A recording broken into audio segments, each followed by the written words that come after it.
Now it's a transition like open data, knowledge solutions, ICT for development. Now we are in the third phase. It's almost like the last phase of the capacity development program, what we have aimed at appropriate technologies and innovative approaches for agriculture knowledge sharing. As part of this, when you have seen these components, various components, and what we need to aim at, this is a real phase we are entering into this particular stage, and we are trying to understand a new approach. I'm sure Ramesh touched to some extent about what we are trying to do. Ramesh, did you introduce about our new consortium? Oh, super. So part of that one, we are bringing a new technology and these massive open online courses also. We are so honored to have Christine Geith. She is the Assistant Provost and Executive Director for Michigan State University Global Programs. And she has agreed to join with me and Ramesh to take this collaboration to the next level with the new name, One Agriculture, One Science, together with the other individuals, Mary Holzglass, and also Manjit Mishra from Iowa State University. Okay. And we have identified few components on this One Agriculture, One Science. One is a technology platform, which we are going to see, and you are going to contribute to that one and share your experiences and also to help to fine tune that one. And also, how do we develop a course, the MOOCs kind of course, to help you people to understand different components and also the finances of this particular technology, so that that can create an enabling environment to bring all these knowledge into a kind of MOOClets or the MOOCs to reach out to or to execute these massive open online courses for agricultural professionals. This afternoon, Chris is sharing her experiences and also showing this new direction, what we need to do, how we need to do, what are those different components in this particular component. She engaged herself almost several years into the education technology. I met with her a long time back, and also we've been communicating and discussing on various of these platforms. Chris, we are honored to have you, and we look forward to hearing from you. And also, on behalf of all the participants, we look forward to see how we can create these working groups and take this one further. Thank you.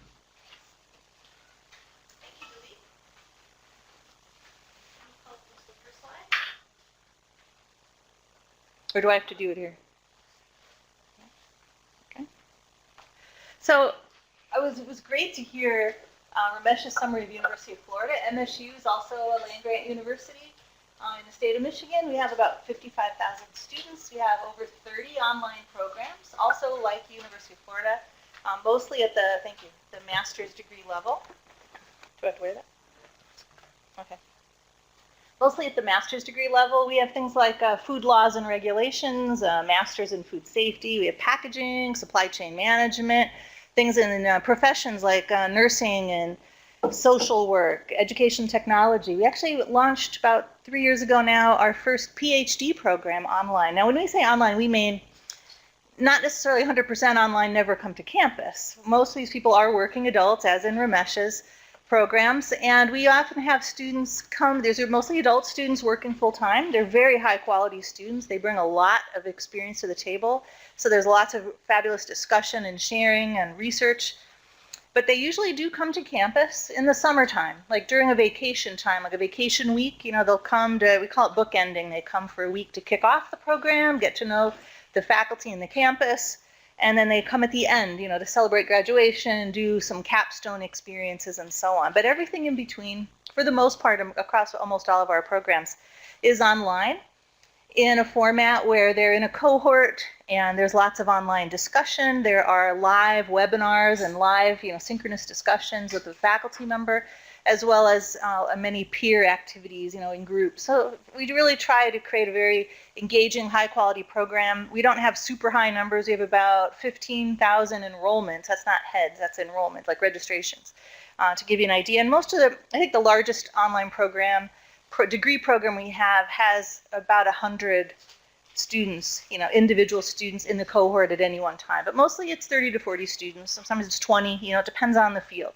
So we've been doing the full range, and I've worked at 2 universities creating online programs, for over 20 years. So it's been a long time. And we started out also with shipping videotapes and sending books out, and then renting modems so that people could, have online access, and having to problem solve all the stages of a student's experience, from orientation to taking a high stakes exam and needing to ensure their identity, like Dr. Shanti asked about before.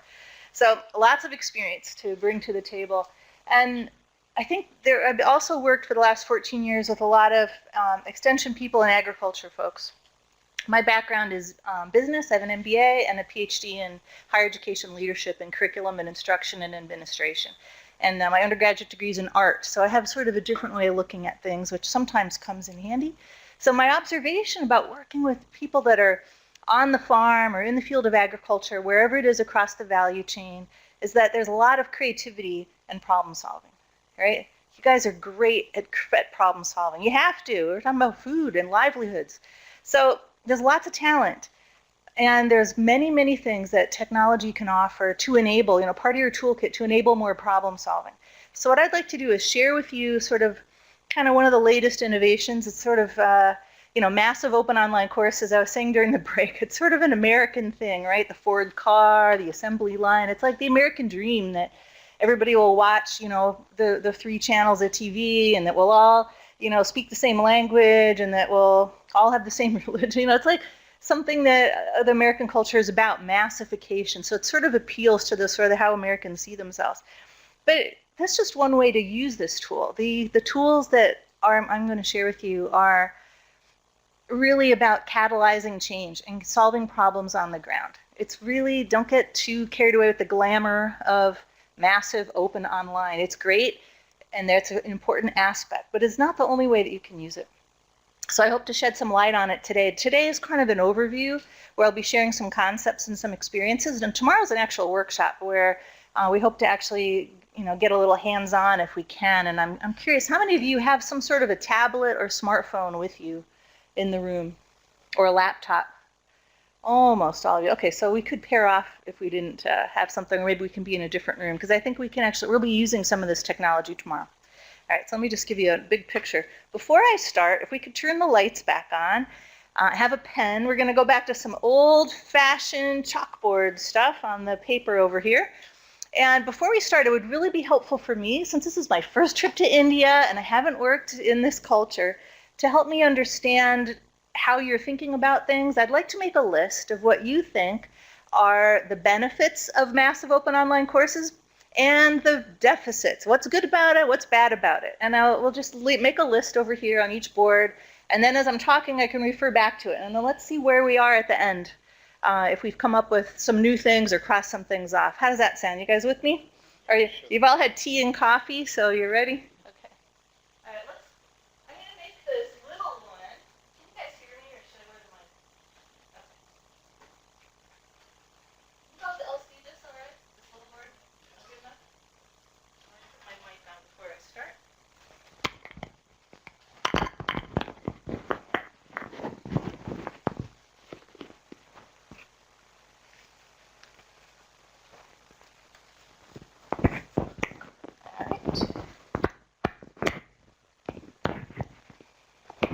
Will it work if it's on here, or is that okay?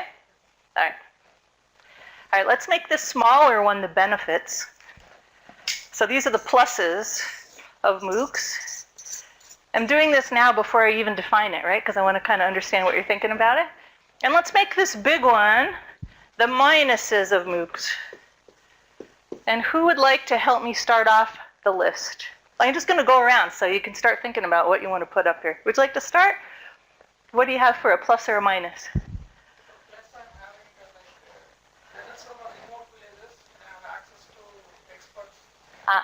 So access to experts.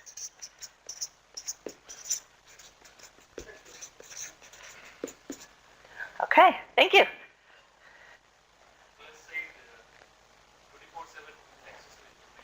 Okay. 24/7 access. I'll just say info here. All righty. Would you like to go? I don't know everybody's name, I'm sorry. Do you have a plus or a minus? How about a minus? Who needs something on the minus board over here? It's a good for. Lack of interaction? Mm-hmm. Okay. Did I get that right? Interaction? Ah, thank you. Lack of human interaction as opposed to computer interaction, right? Another minus. Delete. You got a minus? Okay. Well, not what? Non-practical. Okay, quality. So maybe I'll just say, I'll overstate it a little bit. Lack of quality, perhaps? Okay. All right. Pardon? Skill transfer lacks. Skill transfers. Ah, okay. Lack of. Did I hear hands-on? Okay. Skills and hands-on. Yes.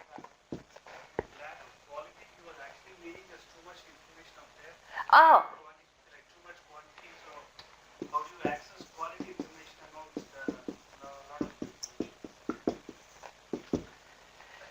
Something like that. Did I capture it? Okay, good. Good. More minuses. I'll just say, learn anytime, anywhere. Is that a plus? Okay. Yes, yeah. That's the anytime, 24/7, anywhere. And anyone want to add in any place? We can do two parallel courses. Oh, you guys are good. Hold on. Oops. 2 parallel courses. Reusability.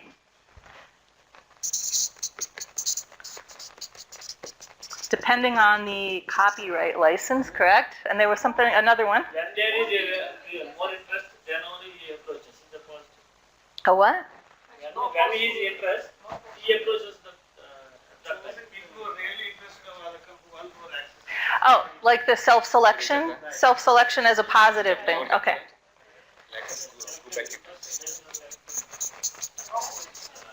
Nobody's being forced to be in there. More on this from this side of the room? Intensity of learning will not be so much in case of distance education. Less intensive for distance? Okay.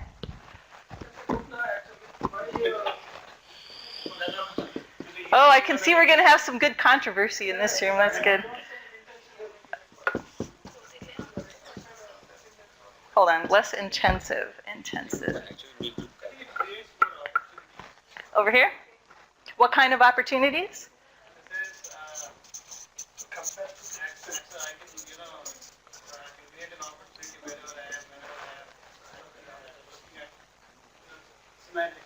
Mm-hmm. Okay. Okay. So opportunities, info, and experts, let's say. Okay, more on this from this side. Light in my eyes. Lack of group activities for a minus, and can I have one more? Lack of group activities, another one here? So without impairing the regular duties, we can get that degree. Say that again?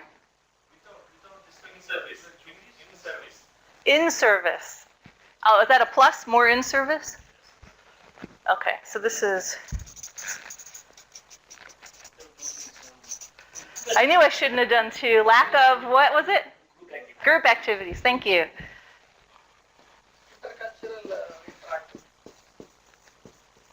As a plus? Intercultural.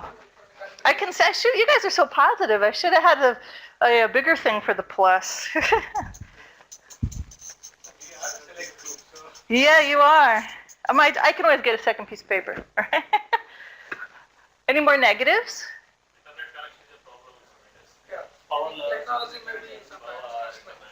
Ah.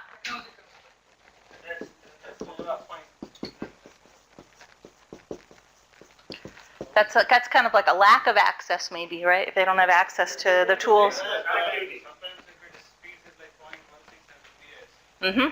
Yeah, like lack of speed, lack of tools.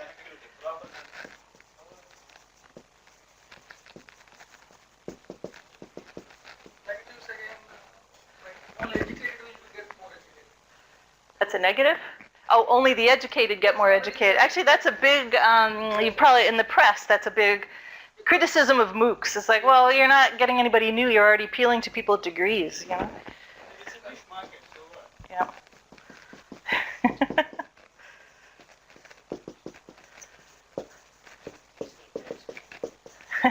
This is good. More from this side of the room. Yes? Less what? More expensive. You have to buy laptop. Oh, more expertise in order to participate? Is that what you meant? Less expensive. Less expensive. Okay.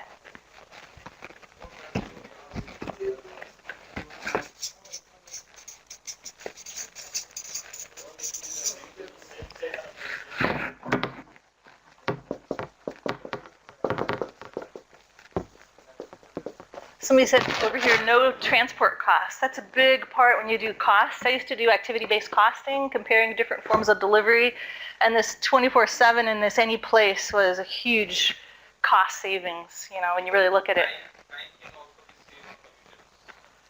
So how would you word that? Like if I'm on full-time studying, then I have to be at college and for that. Oh, the cost of time for people to participate? Mm-hmm. Yep, travel time.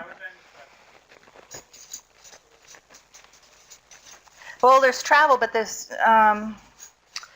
like you said in the TED Talk video, so lots of students that are watching videos or audio like podcasts or on iTunes, like iTunes U, they turn their speed up. So they're listening to it much faster than you get in a live session, you know, like 3 or 4 times faster.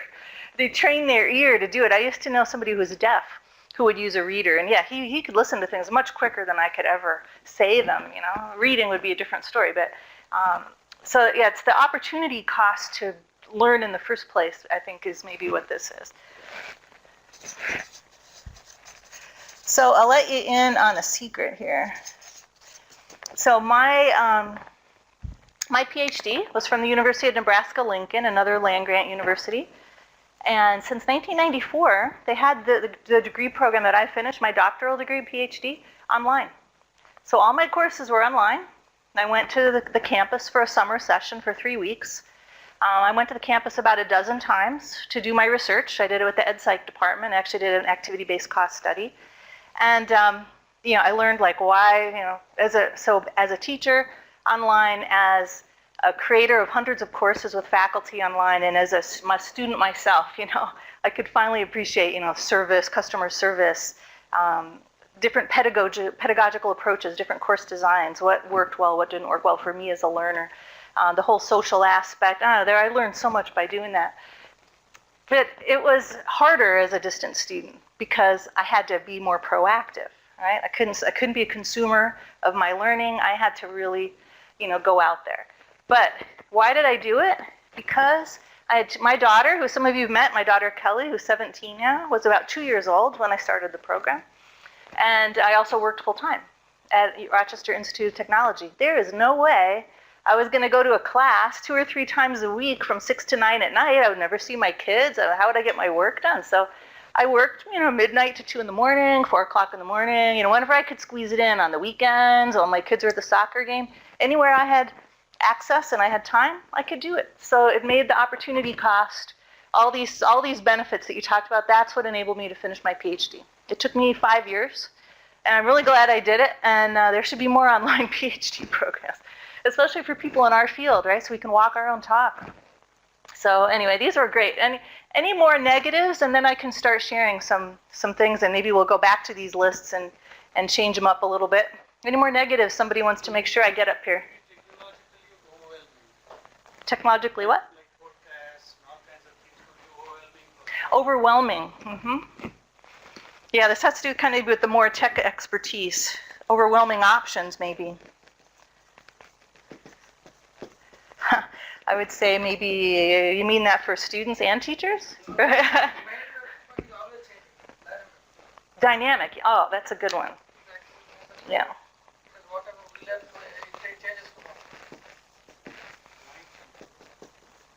Well, dynamic information as well as dynamic information technology, you all know how fast technology changes. Info and tech. Yeah, updating things. I do a lot of accreditation visits in the United States for online universities and those that have a lot of blended programs. So they might have campuses all around, but most of their programs are online, and they have some face-to-face labs and things like that. And those that innovate the fastest and can adopt new approaches like hybrid learning, competency-based learning, and so on, are those that are on not a semester basis like our schools or MESH, but those that are on a very short 8-week, 6-week, 8-week, at the most 10-week semester, because they have to iterate. They have to do an evaluation. They can make decisions. It's not just twice a year that they're making decisions for spring and summer. They're doing it every 6 weeks. And a characteristic of innovative organizations is this fast iteration time. So anyway, thank you for the list. Yeah, you guys are so positive. That's good. Well, maybe I can switch you to the negative side. But I'd like to make MOOCs, Massive Open Online Course, I'd like to debunk some myths and make it very practical and really talk about ways that can be used here. So Massive Open Online Courses got started. People would argue how soon they got started, but in 2000, 2008, the first, what they call C-MOOCs, the constructivist MOOCs got started. Stephen Downes and George Siemens are famous for the one that they did. And in 2011, you know, the guy that was up here, that's when they got started with what is now Udacity. And in 2012, the light switch went on and lots of things happened, starting 2 years ago. But it's the things that this is based on go back to the distance education days. They go back to open university days. They go back to, telecourse days. They just happened to get some Silicon Valley investment of like, what, 85 billion or something, $8 billion that made it headline news. And they happened to do this at a time in the United States when, for the first time in our history of higher education in the United States, we finally hit a price ceiling. If you're an economist and you look at the price elasticity of demand, we finally hit a point where people weren't buying higher education because the price was too high. And that just happened recently, like 3 years ago, about the same time this came up. So I was at a conference, and one of the speakers from the Department of Education in the U.S., Hal Plotkin, is talking to an audience of about 3,000 distance education professionals and faculty. He goes, how does it feel to be, being around for 19 years and Coursera gets all the credit, So they're just building on what we know, is good practice. But they put it together in a way that really had mass appeal. And they put it together in a way that showed people the possibilities in a very opportunistic way. So this is important history, too, because this isn't very long, right? This is very recent history. So I'd like to show you 2 little videos. The first one is by somebody that I've never met, but just in the last month, and he must have been taking a class or something. He did a great video on YouTube. This is one of those examples of finding a million things in a short search. I think it's preloaded here. Oh, there we go. This is a really good history of MOOCs. So let's see, it's about 6 minutes, and let's watch it. History of MOOCs, how they came to be, and especially focusing on the mainstream evolution that led to them. For a long while now, many universities have taken their lectures and offered them on private or public TV channels. Some universities were even built around distance learning. For instance, I remember as a kid in the 80s, watching on Sunday morning on the BBC lectures of the British Open University. These lectures were great, and they were still great fun to watch, if only because you could see university professors wearing elephant pants straight out of the 70s. Now, in a residential university, the advantage to take the lectures would be that these students can watch a class they had missed or misunderstood.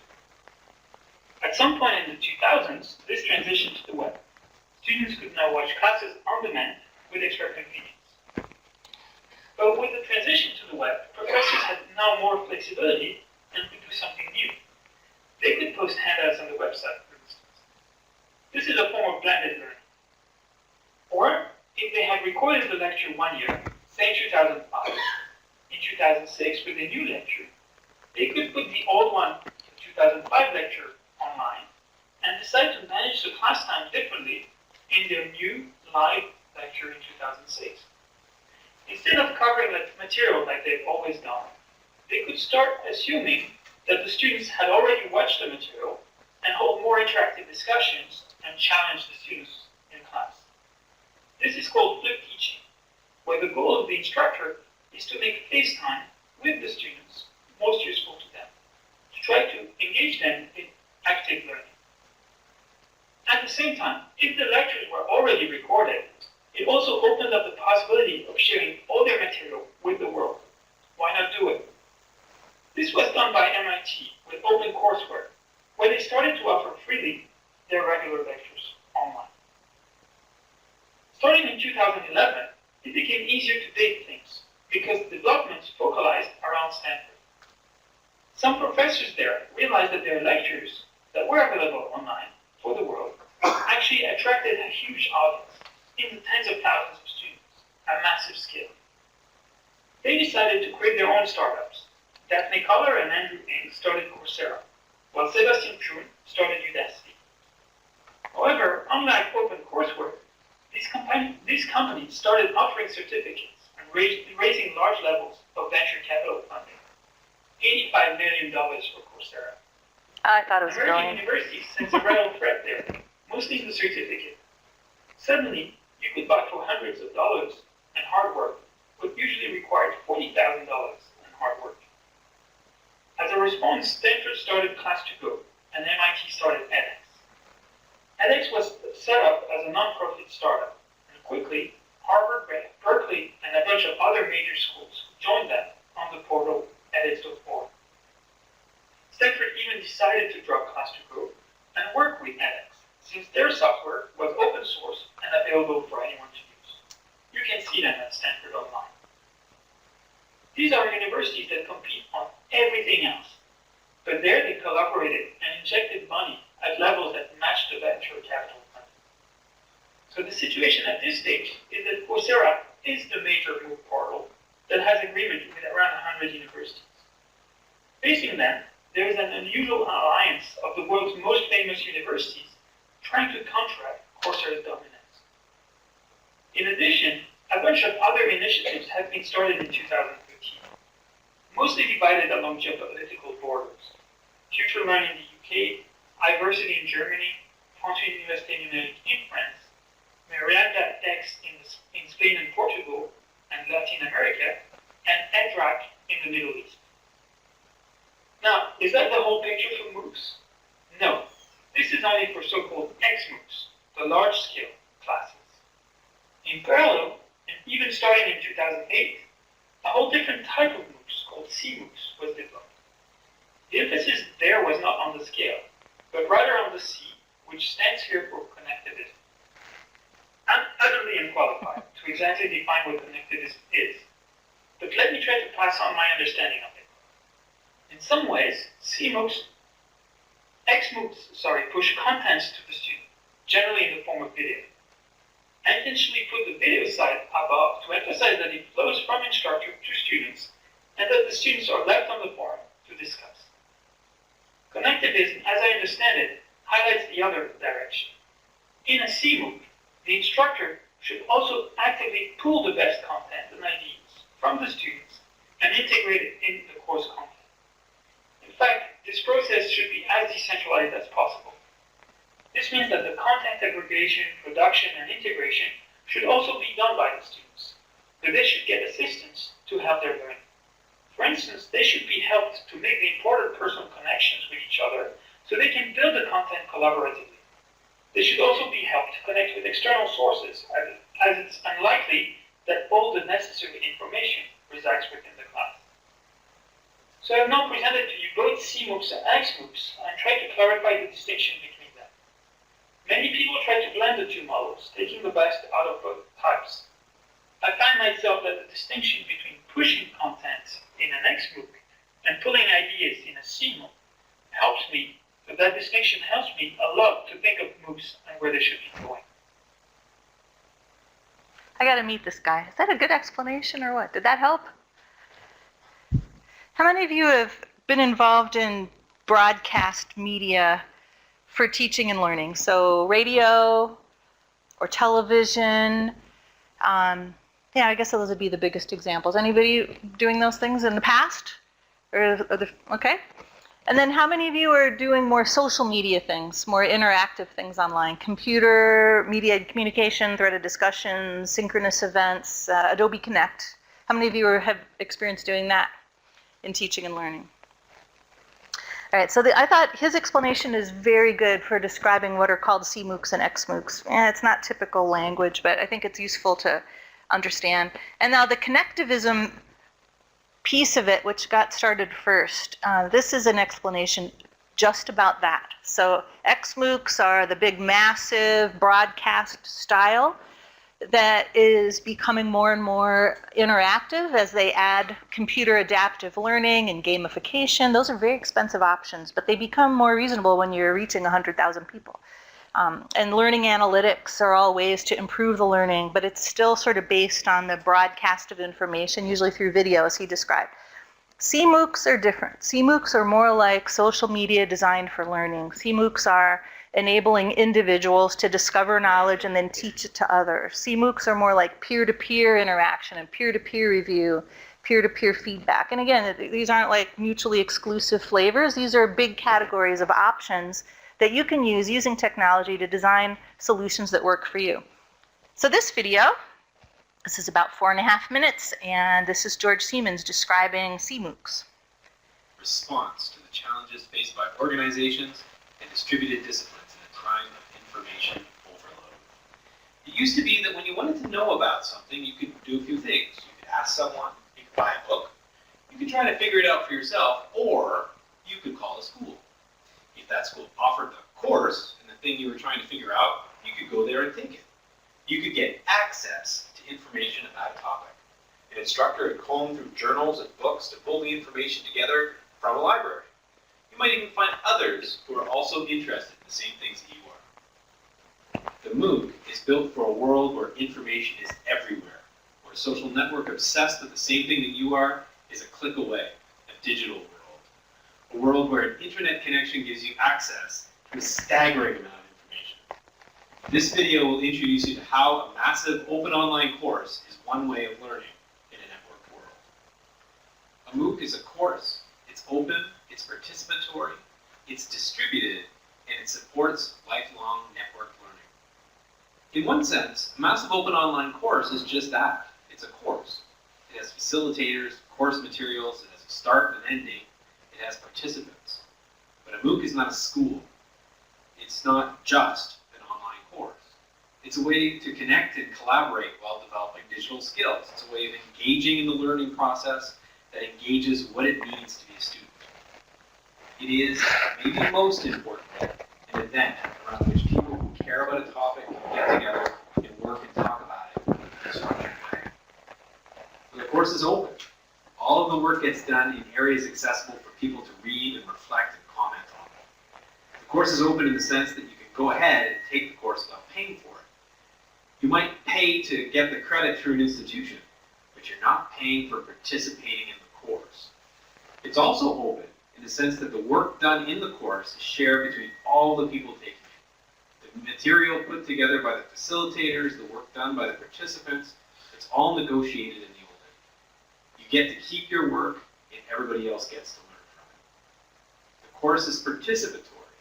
You really become part of the course by engaging with other people's work. Participants are not asked to complete specific assignments, but rather to engage with the material, with each other, and with other material they may find on the web. You make connections between ideas and between you and other people. You network. One of the outcomes that people get from the course are the network connections they built up through engaging with each other. The course is distributed, and all these blog posts, discussion posts, video responses, articles, tweets, and tags all knit together to create a networked course. They're mostly not found in one central location, but rather all over the internet, different pockets and clusters. There's no right way to do the course, no single path from the first week to the last. This allows for new ideas to develop and for different points of views to coexist. It also means that one of the side effects of a MOOC is the building of a distributed knowledge base on the net. The course is a step on the road to lifelong learning. MOOCs promote independence among learners, that encourages participants to work in their own spaces, and to create authentic networks that they can easily maintain after the course finishes. A MOOC can promote the kind of network creation that lifelong learning is all about. The course part is just the beginning. And how can you go about finding one of these? Well, news that a MOOC will be offered usually spreads on online networks. People who have reputations for interesting skills or innovative thinking on a topic decide to collaborate by offering an open online course covering that topic. Anyone who wants to join in can. In a MOOC, you can choose what you do, how you participate, and only you can tell, in the end, if you've been successful, just like real life. So that's the other extreme. No structure, structureless, right?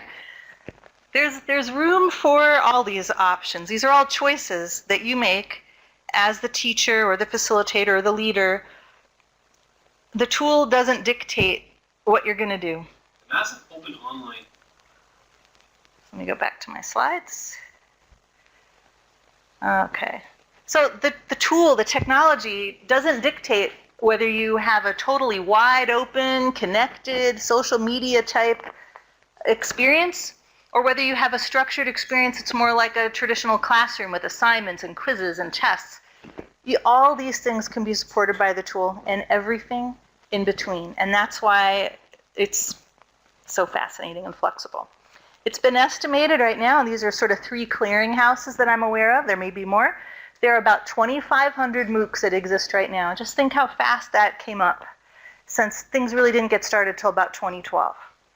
It's been estimated there are about 4 million users or learners participating. Now also keep in mind that typical broadcast style MOOCs, only between 5 and 10% of those people would actually complete a course. The rest are going in and gathering information based on what they're looking for. They're passionate, they're curious.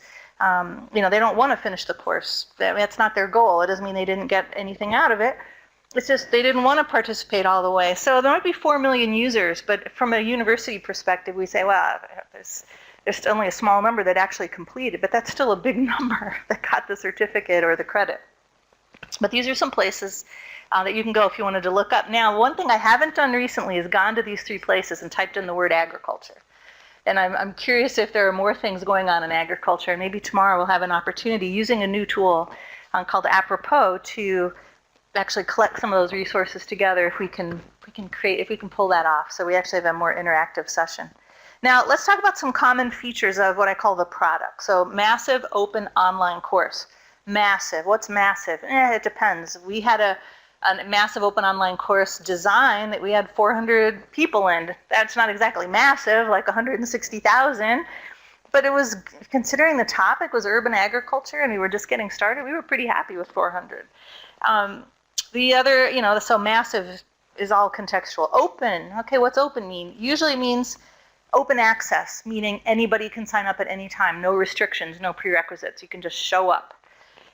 It could also mean open licensing. Doesn't have to, but it could mean open licensing, so that all the content is licensed with maybe a Creative Commons license as an open educational resource. Not just the content that's put up there by the facilitator or leader, but all the content that's shared by participants through their assignments, their storytelling, their participation in threaded discussions, and so on.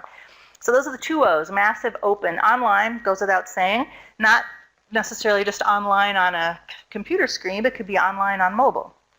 And in Africa, my friends at RU Forum, the Regional Universities Forum, and also the South African Institute for Distance Education, some of the people there have been talking about MOOCs in their context, and they're saying first of all, MOOC is too big, they want it to be a MOOClet, something short, a MOOClet, topical, and they want to incorporate radio and print into their MOOCs. So talk about open, and online doesn't have to mean digital all the time. And then course, this is the letter that should go away, but moo would not sound as good as MOOC. So the optional C, as I call it, C for course. It doesn't have to be a course. You can think outside the box. It could be copyright, openly licensed or not. The focus could be on course completion or not.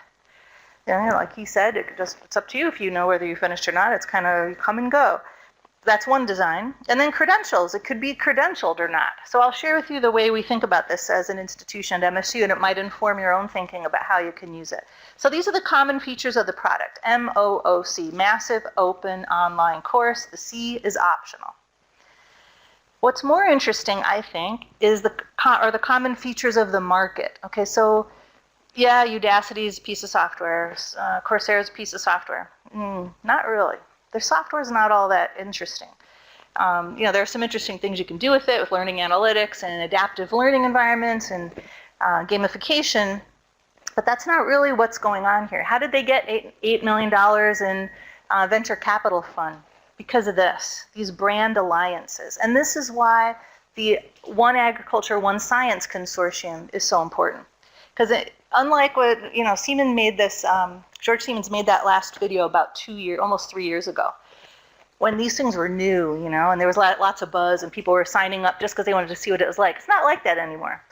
The average Coursera course, which has the biggest market share in terms of eyeballs, is 6,000 people. And pretty much with no marketing effort, if you're a member of Coursera, you'll probably get about 6,000 people registered for your class. If you're not a member of some network that has a lot of market eyeballs and market share, you're going to get whatever you can get. It might be 400 like we've gotten, or 2,000. It could be even higher, but it's getting harder and harder to get the eyeballs and attention of the marketplace. It's just because you put it online doesn't mean someone's going to find it. As Ramesh illustrated in his Google search, there are tons of things. So what makes it worthwhile to do this are the alliances, the brand alliances. So here are some examples. So FutureLearn, which is one of the newest ones from the Open University of the UK, has 36 university and non-university members. And what's interesting is that they don't just have universities, they have other organizational partners. And let's see if I can open that up so that you can see the list. It's mostly UK universities, but it's not limited to that. And they're actually running this as back in the day of Silicon Valley, online spin-offs. This is a spin-off of the Open University of the UK. So they're very motivated to sustain themselves financially. But this is their list, so you can get a good glimpse. And here are the non-UK universities. It'll be interesting to see what they do. I can't wait to see more. This is relatively new. The other one, edX, which they talked about in that first video, founded by MIT and Harvard, now has 36. They're the founders, but there's actually 36 schools contributing. And these are the elite schools. They don't let you in and give you the privilege of paying $500,000 to be a member unless you're one of the top tiered brands. So here's what their numbers are currently. 200 plus courses, 400 plus faculty, 100,000 certificates earned by edX students. But look at the brands: Harvard, Berkeley, you got University of Texas, Boston, Delft, Caltech, Dartmouth. I mean, look at those. IIT Bombay. This list grows all the time, but it's growing pretty small. Oh, Peking University. These are the premier universities of the world, and they're growing. Of course, we're not in there, but we didn't want to pay $500,000 either. And University of Florida, are you in there? You're in there, no. Okay, and then Udacity, interestingly enough, they're becoming they're the first to launch like micro credentials, and they're the first to partner with industry to create industry-aligned credentials. It'll be interesting to see where this goes. They actually kind of have a business model that looks more like an online learning outsourced partner. So if an organization wanted to do a lot of online courses instead of doing it themselves, you can hire as a service for a share of the revenue an outside group. And they're sort of setting themselves up to be like that. It'll be interesting to see where they go in the future. They have the most interesting platform in terms of its learning science design and its learning science features. They're doing more than the others at this point in time. And then Coursera, which of course they were first to the market to really capture the attention of the media, and they've never let go of that media spotlight. So things that they do, people pay attention to. They have a critical mass because they were first in the market. And they only work with now top 50 universities. If you're not a top 50 ranked school, they don't want to talk to you. This is their strategy, is to sort of become the second tier edX, if you want to think of it like that. So interesting. This is really what MOOCs are about. MOOCs are about a distribution channel, a critical mass of brands with a similar interest in a similar challenge, so that you can get the attention of governments, of corporations, and of individuals around the world. That's how you get to the M of mass. So here's what we're doing. We've been experimenting. We've done 10 MOOCs, or are in the process. By the end of this month, we'll have done 10 MOOCs. We've experimented with different platforms. And we've experimented with different business strategies, business models, and course designs. And these links that you can have later go to all of our reports and summary reports about what we're doing. And I'll just share with you one of them here. I think, the beauty of what I'm able to do at MSU is to be able to experiment with different strategies, what makes sense. And is that opening? Let's see.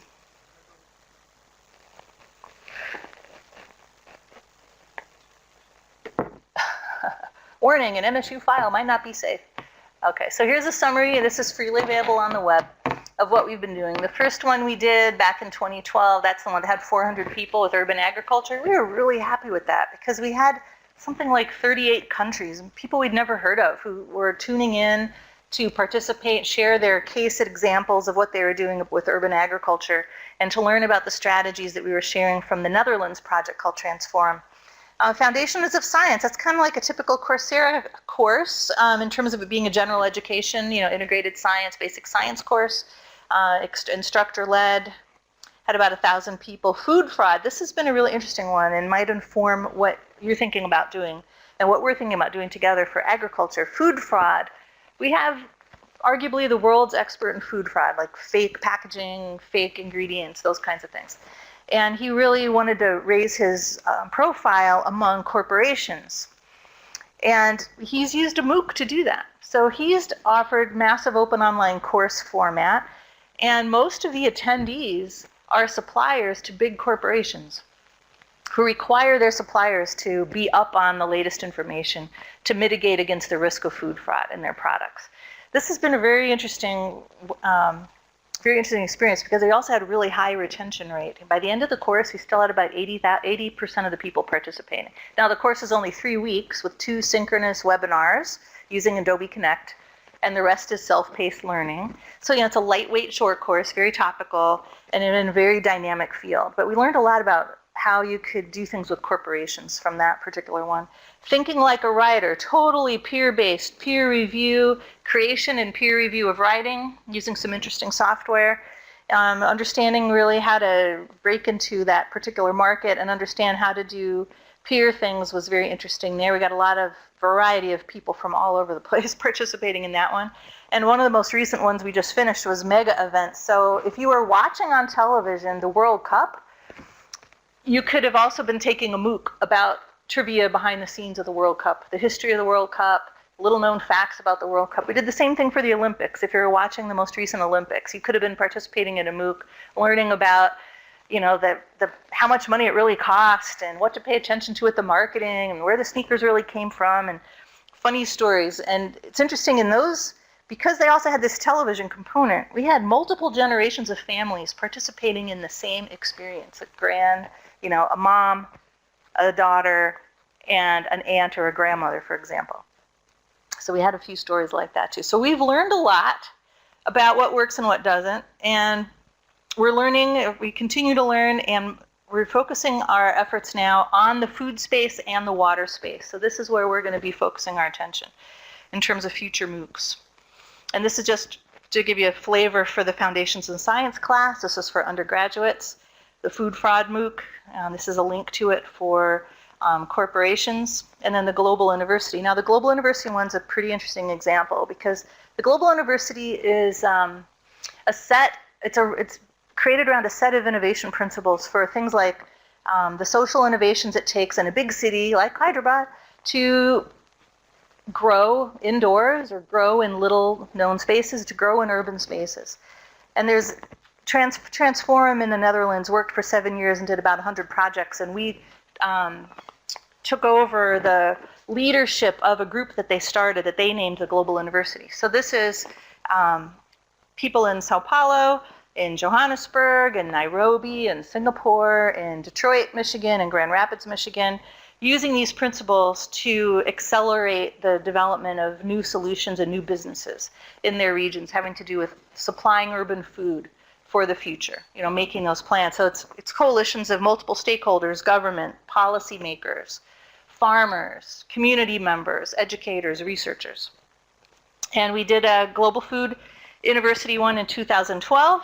It was totally open. And then most recently, we did a workshop that's closed, actually. It wasn't an open course. It wasn't massive. It was just an online workshop for the coalitions in each group to support a train-the-trainer model and to enable the leaders of those coalitions to be more effective at building the solutions they need on the ground. So that was our most recent thing. We just finished that up. I think that was in April.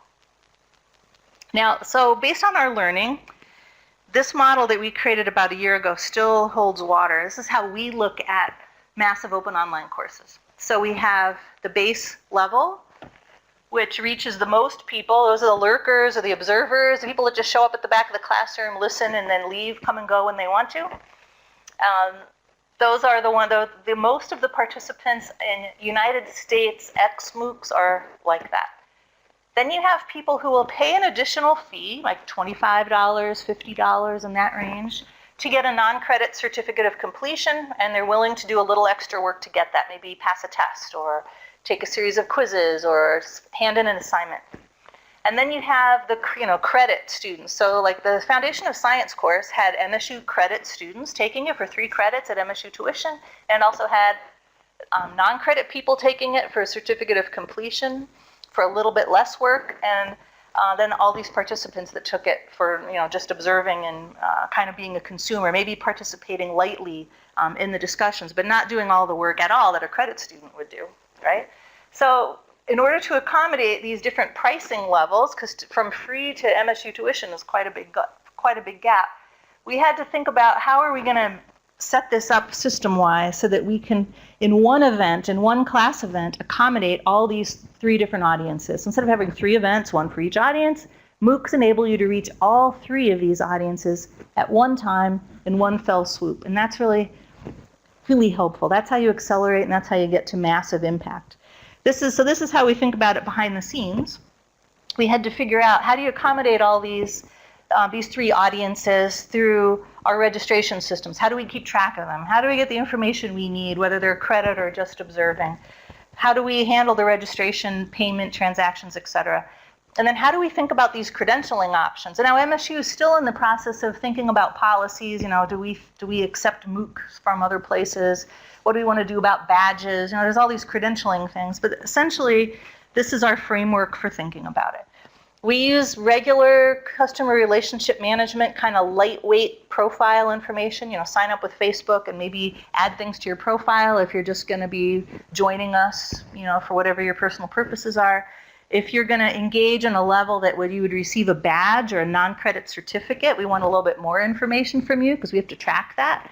And if you're going for MSU credit, that's a whole nother story. There's a lot more things, a lot more information we need from you. We might even need you to apply to be admitted to a program, depending on what the situation is. So we use different registration systems behind the scenes for each of those 3 audiences. So here's what we've learned about course format. We have the most compelling one that we continue to experiment with is this one. I call them research network MOOCs, and we learned in the food fraud that these aren't just receivers of our information, they can give us information. So we got a research panel approved survey out to these people. And we did a survey of all the participants in the food fraud MOOC so that we could use them as a population for survey data to get impact. The next time we offer this, we're going to ask people to submit pictures and stories of examples of food fraud. And we'll see if we can get them to to share it. And then we'll see what kind of trouble we get into for collecting that kind of information. But if you had 400, 4,000, 40,000 people participating in an event, an experience, what can you learn from them? What kind of snapshot can you get? What kind of trend data can you get? What kind of case studies can you get? This is a real important opportunity. It's not just about teaching. Again, it depends on your subject matter. This is for a research university, we want to figure this out, because I think this is one of the things that makes doing the MOOC worth it. If we can get the information back and incorporate it into our research. So we found the benefits are building our global network, focusing on problems, gathering data. We mix kind of informal webinars like guest lectures with more formal course elements, like tests, quizzes, and assignments.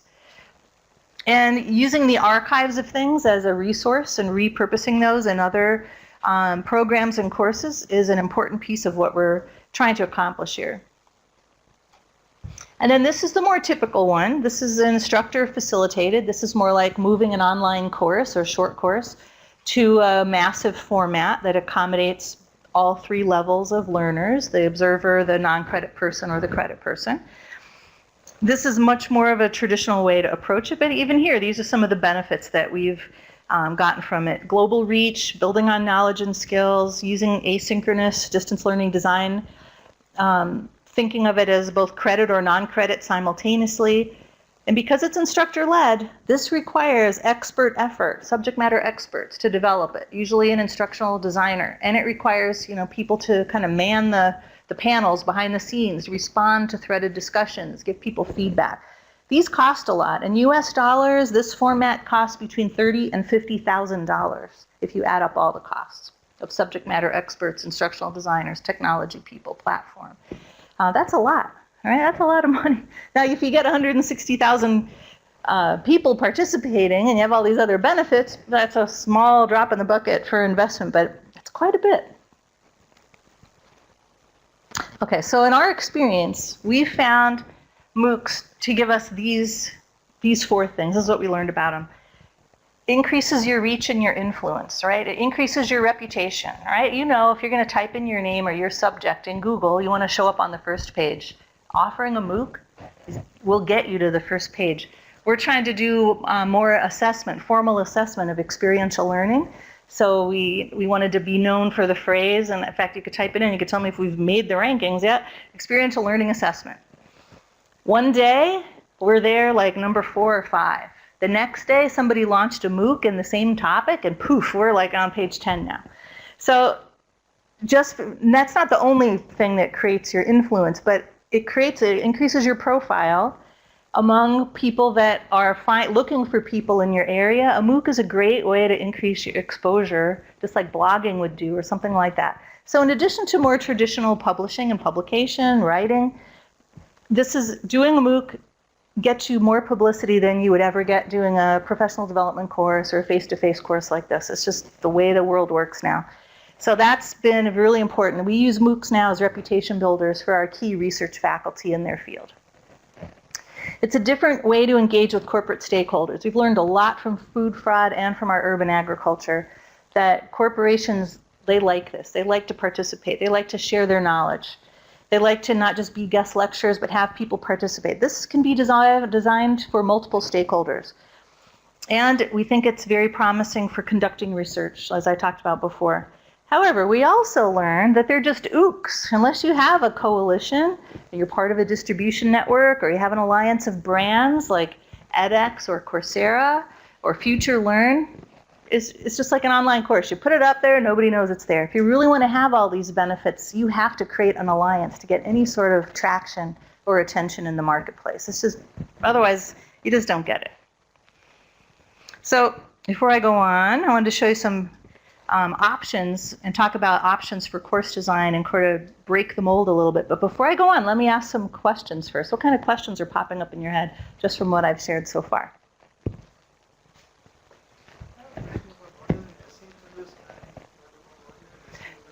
Oh, thanks for asking that. Synchronous means same time, not the same place, but same time. So telephone call, asynchronous, a webinar, like using Adobe Connect is synchronous, a Skype call is synchronous, same time, different place. Asynchronous is the anytime, any place. So that would be watching an archive of Adobe Connect and being able to chat somewhere, right? So it's still interactive, but you can interact within a set period of time, anytime within that 24-hour period or 48-hour period, whatever set. So threaded discussions, posts on Facebook, those are all synchronous, all right? Does that make sense? Does that help? Okay. The online learning became, in the US anyway, became asynchronous learning is what drove online learning to become mainstream in the US in 20 years. So it's been about 20 years. And about 20%, to get back to what was talked about earlier, about 20% of students in higher education in the United States take at least one online asynchronous class as part of their program. And I think it's still a small number, about 5% are taking totally online or hybrid programs. And it's that asynchronous that gives you the power of anytime, anywhere, any place. And the key to cost, saving costs there. Other questions or clarifications? Your question? Have we debunked any myths yet? Let's look at our list. For the positive of MOOCs, access to experts and information, the anytime, anywhere, any place, reusability. Yeah, nope, they'll still look positive. Less expensive, maybe. Less travel, less opportunity cost. And the negatives, lack of human interaction, lack of quality due to having so many options, lack of skills and hands-on. Okay, so I'm gonna make sure I talk about those. Less intensive, potentially. Lack of group activities, maybe. Technical constraints, educating the educated, overwhelming options, and dynamic info and technology. So let's move on and see if we can address some of those. Okay, so I've talked about the online piece and the course design piece. So what happens is users that are participating in Udacity and Coursera and edX and others are using Meetup and other means, like Facebook, to hook up and create their own study groups. And these are pretty big. I mean, 661 Udacity, these aren't meetings, these are places that have multiple people meeting, right? If you want to go on Meetup, you could see the map. This is pretty interesting. This isn't something that these guys plan. This is a byproduct of students wanting to get together with others and connect socially, right? And this is kind of a dynamic of online. Online doesn't turn your traditional offerings into a ghost town. It drives up demand for more. MIT publishes almost all of its courses in open courseware. Do you think that it makes it so that nobody wants to come to campus? No, more people want to go to MIT, right? They become more prestigious. That's why all these Ivy League schools want to do it. That's one reason they want to do it. So people like to meet, people like to share, people like to study in groups. And this is just an evidence of online doesn't mean not social. All right, so that's Udacity. Then there are Coursera communities and edX communities. edX has the smallest number, but they are also latest to the market.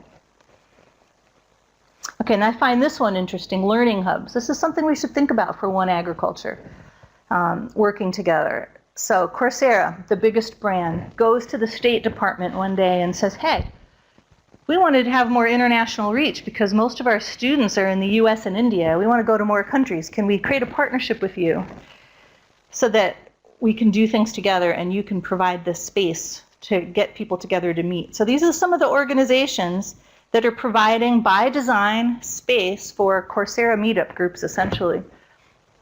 This is also their entry into how do we create courses with our providers that are customized for your needs, right? This is what you get from not doing it alone, but doing it together with a group of like-minded organizations. You can go and make partnerships like this that you couldn't do as easily by yourself as a single institution or a single organization. Pardon? Yeah, well, yeah, he's saying, thank you. He's saying he's surprised that the State Department went along with this, right? Well, yeah, I don't know people at the State Department, but this made big news. And if you look at the other organizations that they're starting to talk about, it'd be interesting to see where this goes. I think this is a promising model. We should copy this for agriculture. So learning hubs. Here's another one. All right, so how long is it going to be before somebody does a degree? Well, about 6 months ago. Georgia Tech created the first online degree, and instead of paying about $40,000, you can get it for $7,000. This is huge, right? I don't know, maybe some of you know better than I don't know where they stand on this, like how many enrollments they have. But this is just kind of a natural thing. Well, once you can get the courses down for free, how long is it going to take before you get a free credential? Now, my understanding as of about 6 months ago with, what's it called?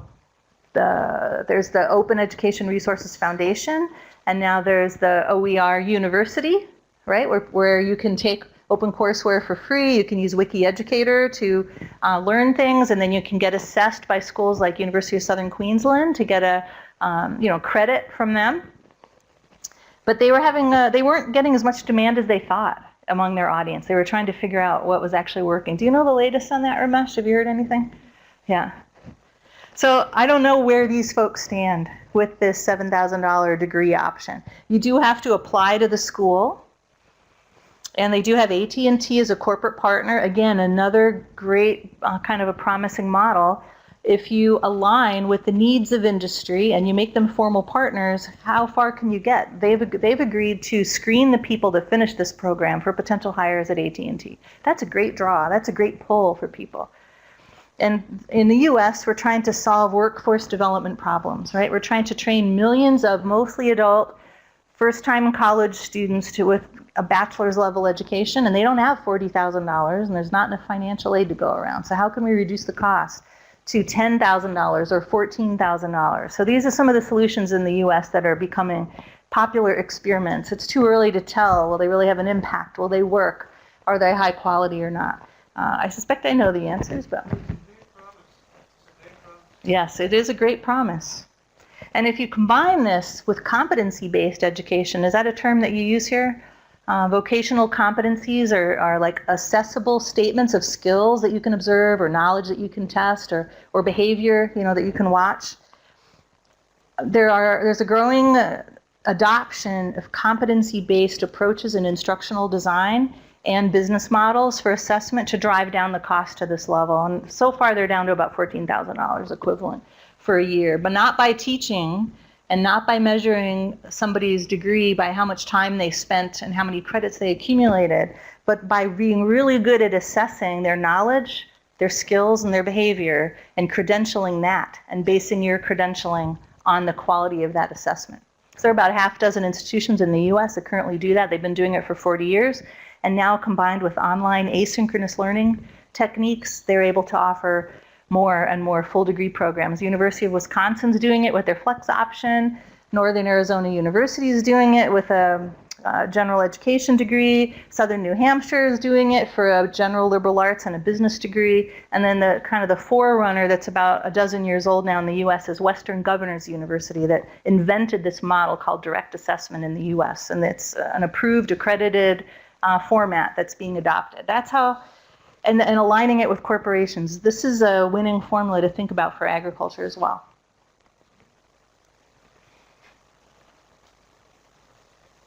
All right, so some of the options. Blended meetups, things don't have to be totally online. Degree options, especially using competency-based. And so I looked, okay, well, so what's going on with agriculture? And I would love to add to this list. Of course, we have ICRSAT's Open Ag Ed, which aren't exactly MOOCs, but as you're hopefully starting to learn, MOOCs is a lot of different things, right? It's mostly a word that has a lot of different meanings depending on your context. So it can be a combination, it could be a distribution channel for existing online short courses. It could be a distribution channel for a whole degree. It could be a place where you find a series of webinars and a topic. It could be formal learning that's assessed, or it could be this more open networked sharing sort of experience. So I would like, are there things I can add to this list? Because I really would like to. I got the ICRSAT Open Ag Ed. I found this Malaysia Putra MOOC, which is very interesting for agriculture. COLE, Commonwealth of Learning, did mobiles for development, and they had about 3,000 people, and they said about 300 of those were from agriculture for mobiles for development. But there's got to be more. And can you raise your hand? Does anybody have more examples I can add to the list? No. Maybe we can find some tomorrow. You can do a search. We're so underrepresented. Come on, we got to get more on here. I need to add University of Florida stuff in here. Yeah. Okay. So Dilip asked me to talk about this from my experience from the AgShare project. So the AgShare project is a project that's in its second round of funding from the Gates Foundation, where they asked us, we created a coalition about 5 years ago, and we were asked to see how open educational resources could help solve some problems in African higher education, in agriculture. specifically. The Gates Foundation problem at the time was, hey, we don't have enough African scientists in plant and soil science. What can you do about it? Well, how can you help? So what we came up with, through doing 5 pilots and now implementing these with Ruforum, is the role of students in helping solve these problems, the role of students in using technology with subject matter experts and engaging with farmers in the field to help solve some problems. So let me explain how we're doing this, and I think this is what informs some of the things that we're talking about for One Agriculture. So these are some students from Moy University. They were in our first pilot. And these are some students from United States International University, also from our first pilot. They finished an agribusiness program together. This is a husband and wife. The wife finished the program, and this is her product. I think it's some sort of a noodle product from mushrooms, I think it was. So this was agribusiness content. These are the schools that we've been working with, and these are the programs that we've been working with. Now, Ruforum, how many are familiar with Ruforum? Regional Universities Forum in Africa. It's a coalition of 40 universities, agriculture universities, mostly research universities, and they share several different master's level degrees. And they also share funding from other sources like private foundation and governments that provide money for high priority field research and lab research. And they fund, people they put in an application based on high priority areas, and they fund faculty and student research teams. So here you have the research side of the house, and then you have the shared degree, shared curriculum side of the house.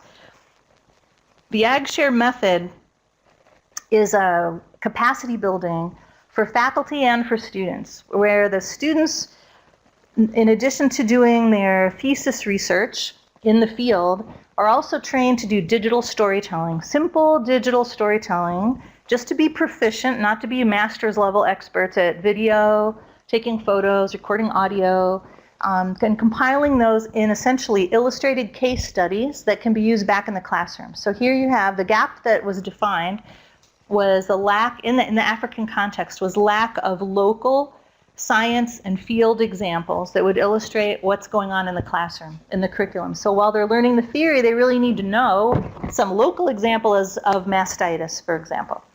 So through a series of experiments, we landed on this method that if the students are trained in some simple storytelling methods and evaluated by their faculty for this one additional activity, which is create a story, an illustrated case study in whatever media is appropriate, and openly license that into a collection where faculty know where to find it so they can pull it into their curriculum, and where it's appropriate, create other sorts of information products, like maybe a poster that shows dairy farmers the correct steps to improve the process and raise the quality of their milk, or a brochure for a dairy cooperative.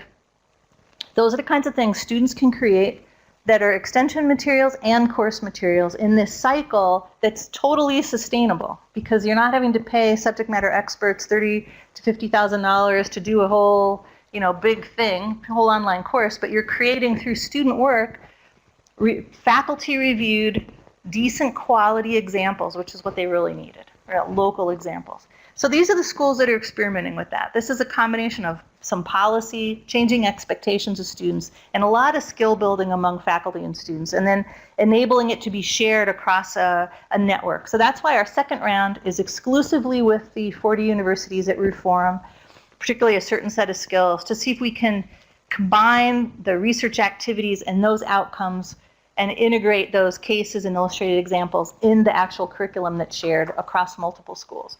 So this is the project that's really informed what we're now doing with MOOCs, because it adds a student component to it that makes it sustainable. So it's not just subject matter experts doing courses. It's a little bit more flexible. You still do that, but this adds another dimension. So the best example I really have is with Makerere University in Uganda, with the vet school and some students that were working on improving dairy quality with a dairy cooperative.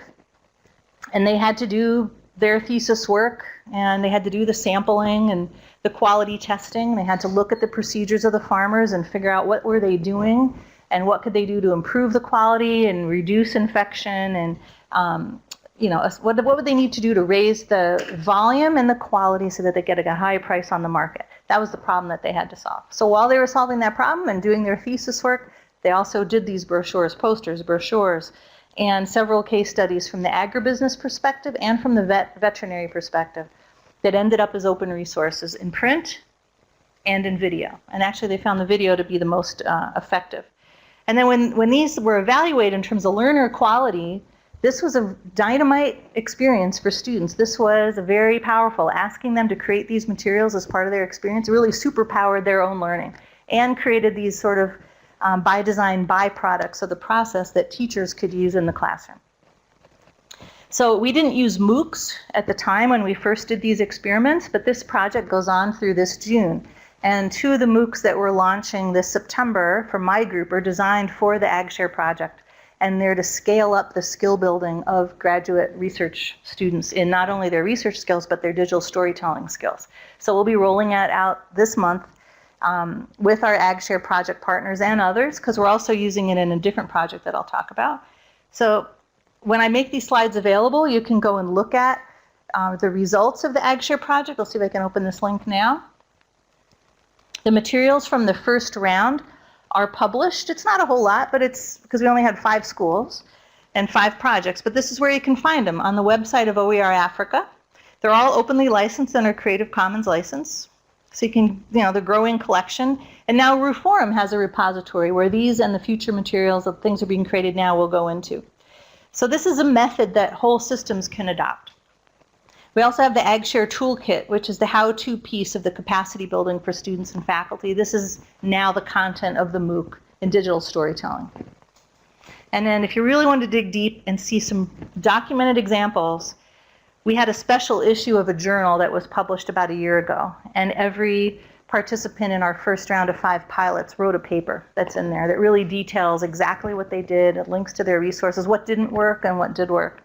So this has really been an important project that will inform a lot of things. So AgShare the AgShare experience informs a lot of what I think is possible for MOOCs in agriculture. The other thing that informs what's possible are these open strategies. Open content, you guys got to be familiar with all these, right? Open content, open data, open access to research, the open lock sign. I don't know how far you've gotten on this, but open government, right? Like government transparency, the US and a coalition of more governments. I don't know if India is part of this or not. Has, oh, you have, what do you call that? The Right to Information Act. Oh, you adopted that a long time ago, right? Yeah, so we just followed in your footsteps last year. So there's a growing effort for opening up government data sets and transparency and open access. So these things aren't filed away, but are meant to be shared. There's a lot going on the health side of the house with this. Open source software, you're familiar with that. Open standards, open policies, open licensing, and open hardware. These are all tools that can be superpowered by massive open online courses. And I can give you an example. One of the faculty members that we're working with is Dave Kramer. He has a plant science lab. They study photosynthesis in their lab. One of the people on his team has created a sensor for photosynthesis that you can take out into the field, put on a leaf, and it will sense what it needs for photosynthesis, and it'll load it up to the cloud database, and you load it up to your phone. So it has a time stamp and a location stamp, and you can add notation to take a picture. That device, they're going to be selling, well, they're open sourcing the whole thing, so people can build their own. You got to buy the sensor. It might cost you $99 or less. And they're looking for partners on the open source side of the house to make that low cost tool available so that people can, if they don't want to build it, they can buy it. But the goal is to use citizen science techniques, right, with researchers, citizens, extension agents, teachers, to get groups and groups of people out there taking these readings from all around the world. That's really their goal, because the value is in the data. The larger the data set and the more open it is, the more valuable it is. And this is another example. So how are we going to do that exactly? Well, we're going to partner with other groups. We're looking for critical mass so we can get attention. And we're also going to use massive open online course techniques to get the word out there and train people how to take advantage of not only doing virtual experiments at the data set, but especially on the data collection side. So that's another example. And some of the things we're incorporating into MOOCs now include our existing open educational resource collection and food safety. It's right now on 2 different websites. It's being aggregated into one. And these are essentially recordings of face-to-face capacity building, classroom-based and field sessions around HACCP training, level 1 basic food safety training that's aligned with global standards. We make all that content available. It's been translated into about a dozen languages. And I presented about this in December here. Some of you may have been there. I'm curious if anybody's used these materials. But we're making this available through the One Ag, One Science Consortium as one of our first offerings. And we're sort of in the process of redesigning it so that it would actually function more as a self-paced or as an asynchronous course in a MOOC style format. And these are some of the places that this content has been created in and also used. So the One Ag, One Science MOOCs are a great way to reuse what you already have, repurpose it through another distribution channel that maybe will give it more exposure, and maybe you can measure even more impact with what you've already created. Might have to repackage it a little bit. Here's another example. The World Bank has a global food safety partnership. I'm the co-chair of the Knowledge and Learning Systems Working Group, and we're looking at all those forms of openness, all those 10 forms of openness, and massive open online course techniques, and mostly short courses and topical things, to make a real big difference in the capacity building in developing countries for food safety, using the Food Safety Knowledge Network and resources from other partners. And this is a diagram. This is a new paper about how these techniques can be used for capacity development in the food system. All those 10 forms of openness. So MOOCs are just a way to package up or a catalyst for implementing these types of openness in the system. And I think a really important key is this: these student translational scholars. Again, this comes right out of our AgShare experience. Students are agents of change. Students are our next generation. Let's empower them to help teach. You don't learn until you teach it to somebody else. And this is a great way to formalize that role. And I've been talking with Dilip about, hey, how about taking some of your scholars and interns that you have here? You got about 100, as I understand it. Their pictures are on the board. Let's, train them in some simple, proficient skills so that as researchers, they can also storytell. And this is what we're doing for our USAID-funded Higher Education Solutions Network. And we're training our students through these MOOCs that are launching this month so that they can use their cell phones and tablets to just create decent storytelling. And when I got to borrow a phone from the NICRSAT project that has a projector in it. Anybody have a phone with a projector in it? Now that is so cool, right? So if you have a little 30-minute, this isn't PBS quality or Open University quality, it's just a basic how-to kind of thing, a demonstration. Perfect. So you just have to think about it. You don't need to be highly skilled. Even I can do it.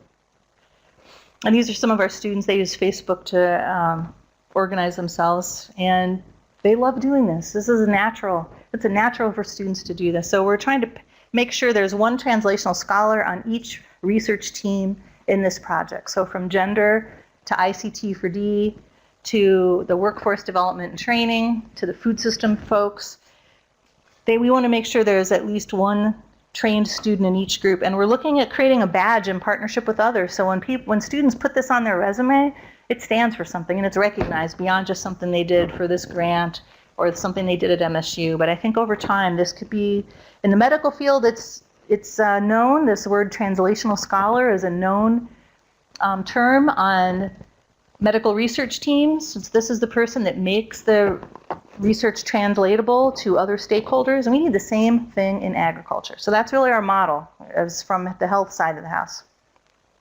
And this is the MOOC. It's open for collaborators right now in digital storytelling. So if anybody's interested in this empowering student side, helping researchers tell better stories using very simple tools, we have a MOOC that's available right now, not open to the public, but open for people that want to help us develop a content and test it out and improve it and strengthen it. All right, so I will leave you with some ideas here, and then let's have some questions. MOOCs, M-O-O-C, Massive Open Online Course. The course is optional. I'd like to introduce some different C's, right? What if it was Massive Open Online Capacity Building? Or Massive Open Online Communities? Or Massive Open Online Catalysts for Change? I really like that one, so M-O-O-C-C. this is how we can think about it for agriculture, right? Don't limit it to what these other folks are doing. Don't limit it to the U.S. Henry Ford model. Make it work here in this context. I'm really curious if anybody can figure it out. You can figure it out right here. You have so many assets and ways to think that we would never consider because of the difference in culture and different assets, different problems to solve. But I'll end it with this quote. This came from one of those Forbes thoughts of the day, on their online website. The end of all knowledge should be in virtuous action. And that's what agriculture is all about, solving problems in action with farmers in the field, with policymakers, with corporations, with other stakeholders. And I hope that I've given you some ideas for how to use massive open and online to catalyze change and really create more and faster virtuous action. And there's my contact information. So I thank you very much, and I'd like some questions if you have some. Yep, thank you. Questions, comments? Should we look at our list of negatives and see if we've debunked any of those or if we've gotten some more positives on the list? Can you turn the lights on? Oh, the green one, thank you. So go back to our beginning here before we totally end. Thank you, Dr. Christine. Yep. Sorry, if you have questions or any. Yeah. Okay, let's just wrap up to make sure that we've covered these. Is there anything to add that we didn't already put here on the plus side? I give you some more ideas on pluses? You guys were right the first time? Pardon? You like this last C's? Should we add those to the list? All right, what were those? Catalyst. Oh, that's not going to work. Catalyst for change.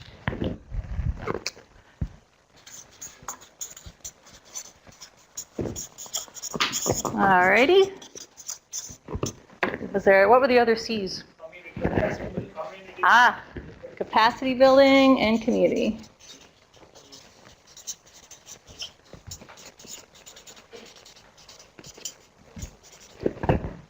Is this list complete now?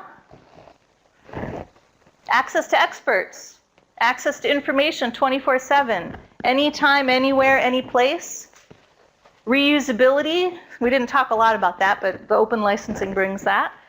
Self-selection, more opportunities, more in-service, more intercultural experiences, less expensive, less travel, and less opportunity cost.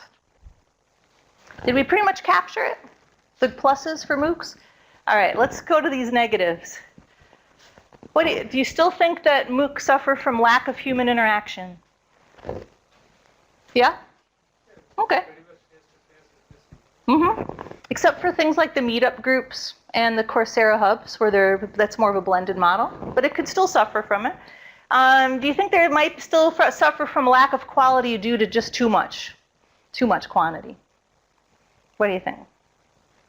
No, nobody wants to debunk that one yet. Okay, this is like Mythbusters. Do you have that show here, Mythbusters? Lack of skills and hands-on.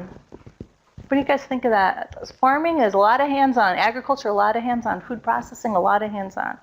But there are many flipped classrooms or hybrid blended models where you can take the best you could separate out some of the knowledge transfer from the hands-on.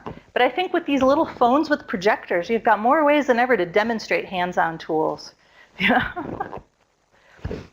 Less intensive? Still think it's less intensive? No, maybe not. Maybe you might want to cross that off. Did you know that it could be more like torture? I don't know if you study learning science and you really design an experience according to the learning science, it's like torture, okay? There's a group in California, what are they called? Not Minerva University, but it has a name sort of like that. And they tout their really learning science intensive online and face-to-face experience. And I wouldn't want to sign up for that. It would be torture. It could be so intense. Lack of group activities. Still a negative? Yeah? Okay. And technical constraints. Oh yeah, that's still a problem, isn't it? Niche, educating the educated. Depends. It depends. More technical expertise is needed. Depends on the tools that you're going to use, right? especially our folks in Africa, when they start to blend radio and print, I'd really like to see how they do that. That's simplifying. Overwhelming options for us, yeah, I would agree. Lots of overwhelming options and dynamic information and technology. So I think you guys came up with a great list. These are very practical, and I think they're still true. So the lesson for these would be, how do we emphasize these and mitigate these, knowing that these are the practical issues, and then almost any sort of ICT for capacity building. These are the issues. MOOCs aren't any different, but they have different affordances over here that we can take advantage of for our own work. So thank you for sharing your thoughts on this, and thank you for listening this afternoon. Thanks. Thank you, Dr. Christine. Thank you. Could not have been better than this. Huh?